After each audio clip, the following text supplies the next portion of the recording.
এটা কি? চেয়ার। এই চেয়ারে তুমি বসে আছো, পা দুটো তুলে। ফিল করতে চাইলে চেয়ার নিয়ে এসো, চেয়ারের উপর বসো, পা দুটো তুলে। এবার তোমাকে আমি বলছি এই বসা বসা অবস্থায় তুমি চেয়ারটাকে এইখান থেকে এই পজিশনে নিয়ে এসো, চেষ্টা করো, দেখবে পারছো না। এবার সেম চেয়ার, তুমি এবার নেমে গেলে। এবার তোমাকে বলছি চেয়ারটাকে এই পজিশন থেকে এই পজিশনে নিয়ে এসো, তুমি পারবে? দুটোর মধ্যে পার্থক্য কি?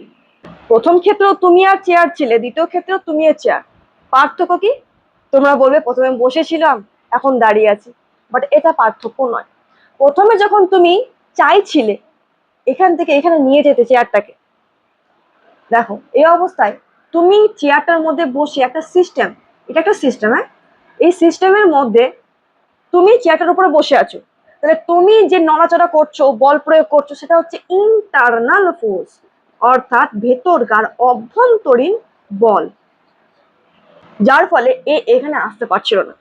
যখন তুমি নেমে গেলে তখন সিস্টেমের বাইরে চলে এলে, এবার তুমি বল প্রয়োগ করছো, ফোর্স অ্যাপ্লাই করছো, তোমার দ্বারা প্রযুক্ত বল এখানে ইন্টারনাল বা অভ্যন্তরীণ বল নয়, এখানে ফোর্সটাকে কি বলবো?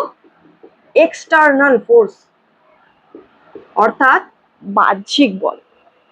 তাহলে বল অভ্যন্তরীণের জন্য নড়ছিল না, কিন্তু যখন এক্সটার্নাল ফোর্স অর্থাৎ বাহ্যিক বল অ্যাপ্লাই করছি, তখন এর অবস্থাকে আমি পরিবর্তন করতে পারছি।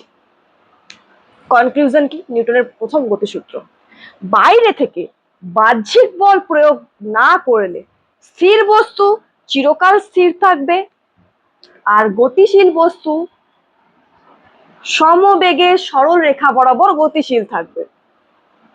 প্রথম ইম্পর্টেন্ট কথা, বাইরে প্রযুক্ত বল যদি প্রয়োগ না হয়, এই কথাটা খুবই ইম্পর্টেন্ট, তার জন্য উদাহরণ দিয়ে বুঝিয়ে দিলাম। আরেকটা উদাহরণ দিই, সমবেগে সরলরেখা বরাবর কেন বলেছে?